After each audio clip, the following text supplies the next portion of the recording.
mind, we also say man has got an intellect. Now, what is the difference between the mind of human beings and animals? And so when I say the mind has got two faculties, one is the conscious mind is interacting with the physical world through the five senses: see, hear, smell, taste, and touch. That's clear? Yeah. Yeah. We interact with the five senses. You see me, and you hear my voice, and you can feel my feeling, and that's how you interacting with me. And you hear a big noise, as if when we are talking, you'll stop listening to me. You'll jump up. You know, some gunshot or something you hear, or you also, or a certain a tiger or something, and that means you are interacting with the physical world with the five senses that you have, which is seeing, hearing, smelling, tasting, and touching. Now, do you also got a set of intellectual faculties, what we call, which is part of the mind: perception, will, imagination, memory, intuition, reason. These are the faculties that you interact with your inner world. Now we can understand the fact, if I say, we got two worlds, we got an external world and an internal world.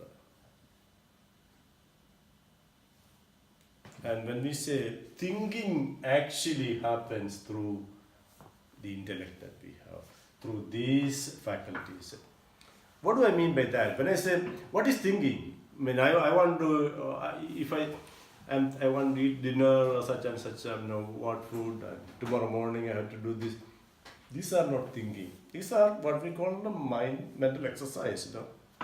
We hear a voice, or maybe we saw the tree there, okay, and then immediately I pass. That's not when, at least for the benefit of what we are discussing in these discussions, we don't count as thinking.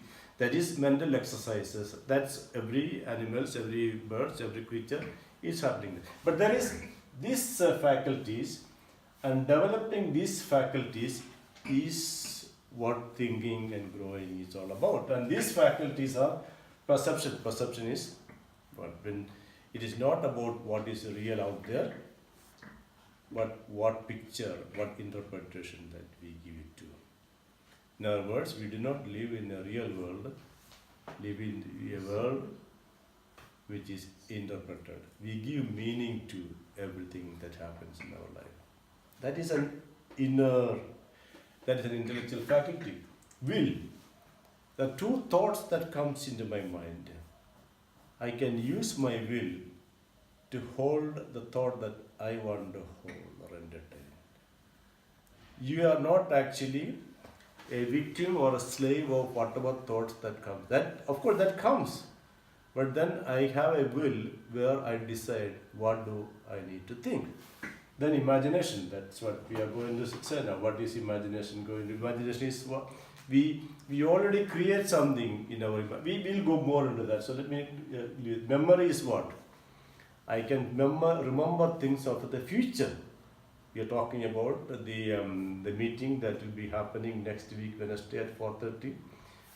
I can, through my imagination, think about that, and then that will become a memory in my mind as a future event. In other words, I can create memories of my future man.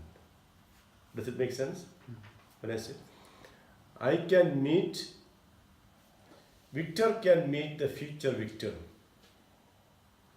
The Victor after 5 years. A memory of your 5-year future Victor, now using your imagination. That's called memory. So memory is what? Memory is once you entertain a particular thought regularly, then it becomes a memory. Now, do you know we are living most of the time based on the memories of our past? And if we are living all the time using the memory of our past, how can we have a different future? If the past is always influencing and controlling us, and then how can we create a new feature. So memory can be created, right? Here, so Mhm. here, if you see perception and imagination, Yeah. it looks that both are some kind of same thing. Perception, we are percepting something means we are creating some image about that and then matching with our belief system like this. No. But perception is the meaning that we give to the information that comes in. Imagination will help. So, perception is highly influenced by our belief. Let me put an example. Okay.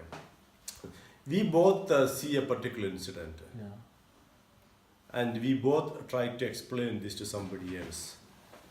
We both will tell a slightly different stories. Difference, yes. Your story is the story that you perceived. The story that I say is a story that I perceived. But how come they are different stories? Because our perception has changed.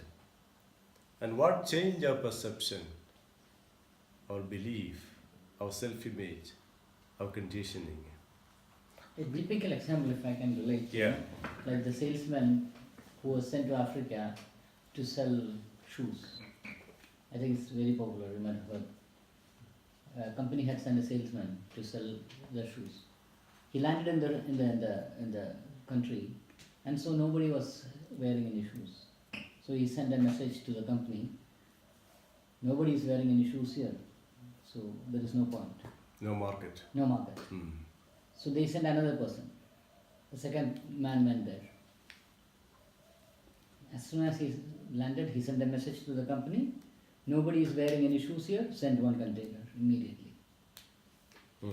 Same market, same company, same, everything is same. Different But approach. he thought that the second person saw the potential and Yeah. So the question, how these two salesmen change their perceptions? Because of their belief system, no? Exactly. How did they change? How did they create the belief system? Through imagination. Through imagination, yeah. Yeah. One imagine, oh, there is nobody wearing the shoes here. That means I can So we can say create a market. Yeah. perception is a decision on the basis of imagination. Yes. Imagination created from the belief system. Belief system is stored in a memory. Like this is These are all linked. point. These are all connected. Yes. But if you, our perception, if you want to change the perception, we have to change our belief. And if you want to change the belief, you have to use our imagination. Yeah. Belief is something that we create in the future. We don't have to believe anything that has already happened. Faith is something that which doesn't exist now, but through your imagination you already see it there, as if it is there already. So through your imagination you see it repeatedly, through which your belief has become changed or belief is being concrete, and that belief will decide the perception that you perceive, the color that you give. A soldier kills another soldier is a heroic act. One man killing another man is murder. Perception change. The first one, this is duty. my duty. I'm doing it for my country. The second one, immoral act. Both the same, isn't it? Mm. Where was the difference? Belief. And who created this belief? Somebody's imagination. So if you want to change perception, yeah, like half glass and the glass is half full, the glass is half empty. The same bottle, no? So the same glass, the same thing, but one say half empty, the other one say half full. What difference that perception has got? What was the difference? Only in other words, perception is a subjective thing, not an objective thing. This is object. I am the subject. The picture, the story that I have about this, has got nothing to do with this. It has all to do with me. In other words, the world that I live in, whether it is miserable or happy, has nothing to do with the world actually exists there. It has got everything to do with the way I perceive it and I interpret it. Make sense? Yes. So, are we, okay, where all those things are bringing us to? Are we blaming the external world for our happiness or frustration? Then we are victims. No, we cannot. Everybody, some people go and, there are people who goes out and die to save others. What is, and there are people who kill others for their own happiness. Where is all those things changes? Perception, the perception about life. Our life, good or bad, happy or sad, has got nothing to do with the external world there. So, It all has to do with the perception that we have about the world that is around there. And by changing that perception, we change our action, we change our world. I'm not saying that we are totally, because the world is out there and I am a victim of that. But by changing that attitude, we can change the external world. We have no other choice. Why we are talking about that? We have no other choice. We can just say, this is the world that I have, okay, I'm a victim of that, and then live, die, passive life. Or we can change the perception towards that. If you this particular book I was talking all the time, Man's Search for Meaning, the man who was in the concentration camp, he came out so successfully when all around people were dying out of hunger and weakness, but because he had a different perception based on a different belief, and belief was created on his imagination. So, intuition, we all have this. There's something in every human being that we get things from thin air, which is an idea that we got not as a result of our learning, but a result of our vision and desire, a burning desire. You just take something that you desperately need it. Maybe early morning, first thing in the morning you wake up, the idea will come. Maybe in the middle of the night you woke up, the idea will come. Maybe you're driving, taking a shower, the idea will come. Intuition. See, all those things make meaning when we understand the first thing I said, which is that we are a spiritual being living in a physical body, having a mind, an intellect. If let me say it very, very clearly. If you do not think that we are more than this body, then we have no hope. Then we are a victim. But if you understand the fact that we are connected to something greater than us, bigger than us, then we understand our value and we seek and search for that. We are not alone. We are not alone. So, did I finish that? Okay, reason is something that, reasoning is that, I say something, you can evaluate that based on our beliefs. You don't have to believe, and our mind has got a capacity to reason things. What I'm telling you, when I'm talking like this, your mind is reasoning all what I'm saying. If I say something that doesn't make sense to you, say no. Yeah. You will not listen to me. You will object, isn't it? We are not hypnotized. Evaluation, why? Yeah, wherever we have got a reasoning capacity. Reasoning is that when you hear something, when an information comes to our system, we evaluate, and if it is not right according to our evaluation, we reject it. And if it is right, we take it. That is called reasoning. Okay, so I go back to what we said. So I am taking one of that faculty which is called imagination, which is what I want to focus on today. So I said, we are living in three realms, yeah? I call it spirit, intellect, matter. Yeah, this is the material, and then we are connected to something which is, you call it anything, you know? Some people call it uniform field, infinite intelligence, whatever you call it, doesn't matter. But there is something which is non-physical. So there is a non-physical which I call spirit. There is a matter here. And in between, I have an intellect or a mind.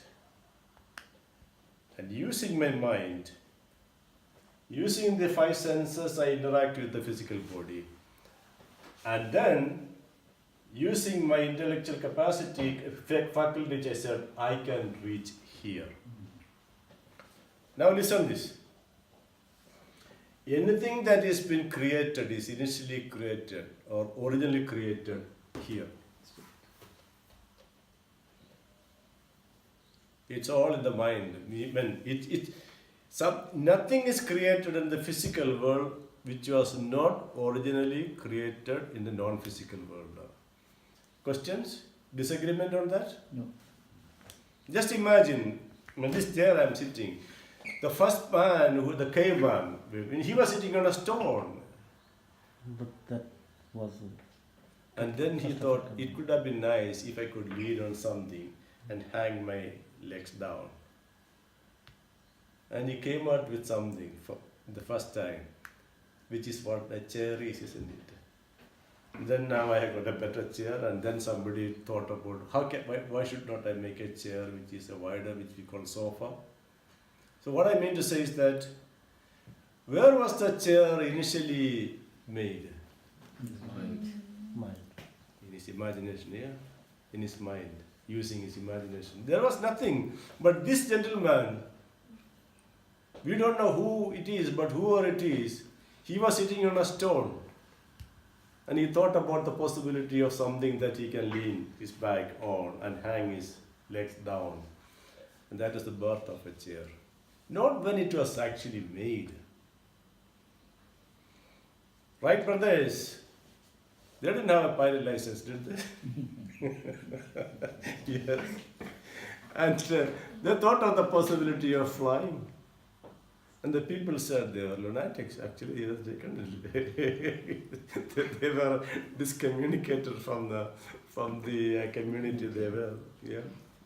Ford, people who thought that horse cart, and they believed that anything that travels more than 20 miles or 25 miles, more than 25 miles per hour speed, he'll disintegrate, he'll go thin air.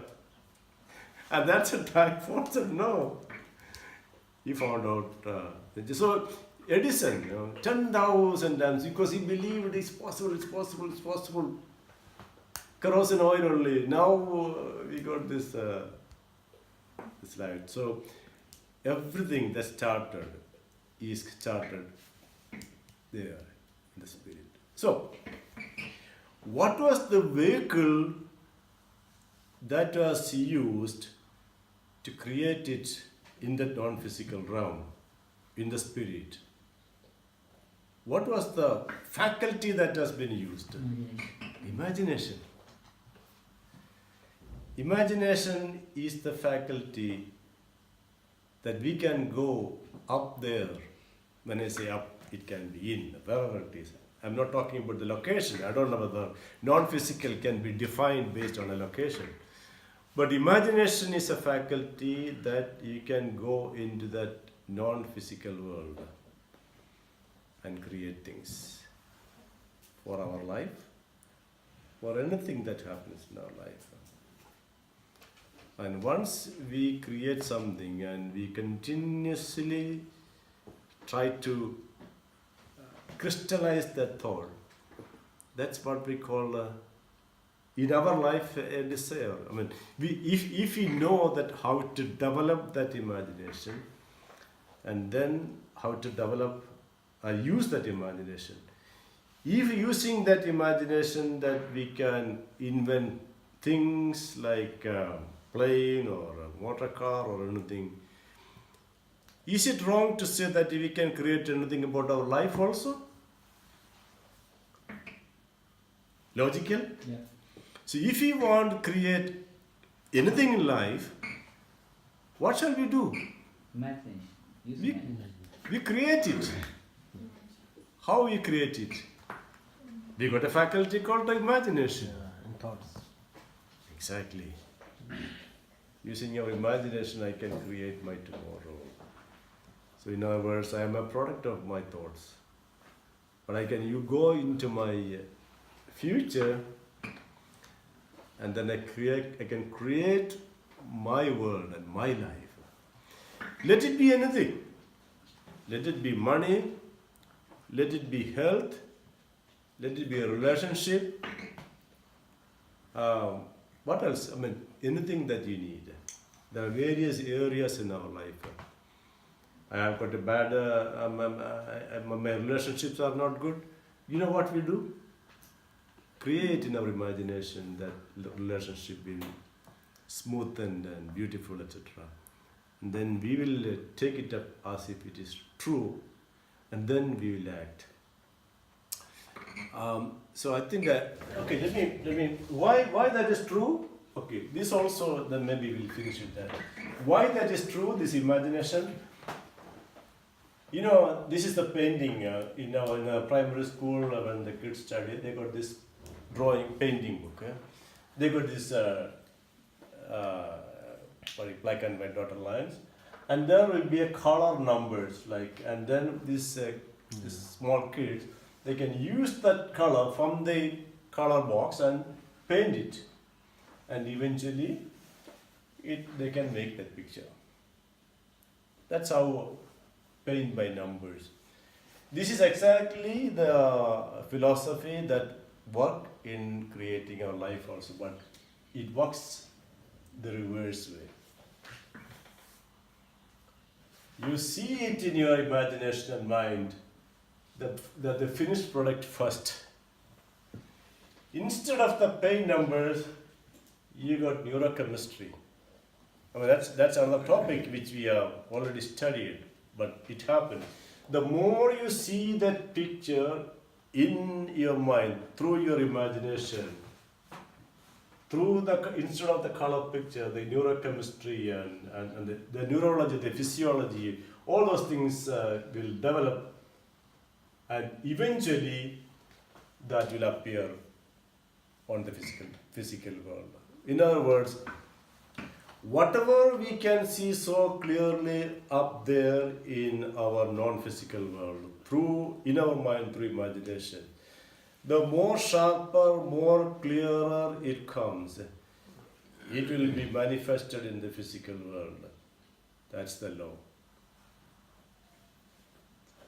We can say, just like the five senses, we are saying those are inputs. Yes. But for imagination, can we say imagination is input or output result or just testing the body? Well, imagination is one of the faculty of our intellect, which we need to consciously. So, how do we by using imagination, we can change our perception.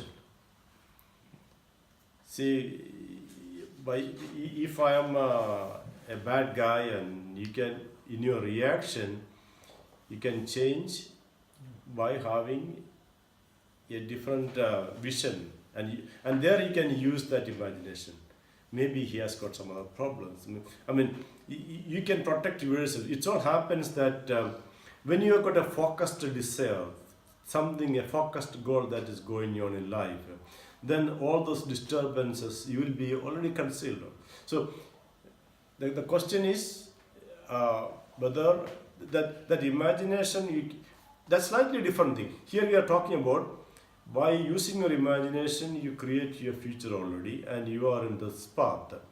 And if you got a clear goal and you got a clear desire, and using your imagination, you made that clear picture, then the external world has got less influence on you because you already made your life based on your desire and your goal and your vision, which is instilled and made clarified through your imagination. Therefore, other things that comes and interfere on that has got less effect on you. Otherwise, you will be a victim of that is happening all around the world. In other words, just go to a toy shop and there is a toy that you wind up and you start dancing.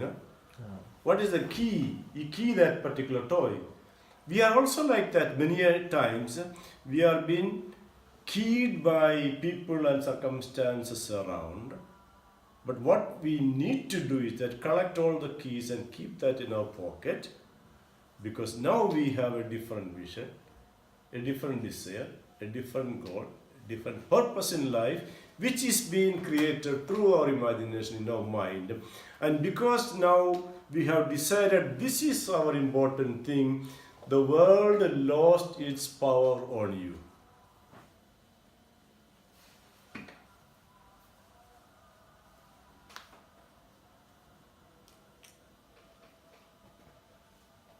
It's a question of being a victim or a victim. Oh, I like that name. Yeah, also like that expression. Yeah, yes. I don't know what's the opposite of my name now.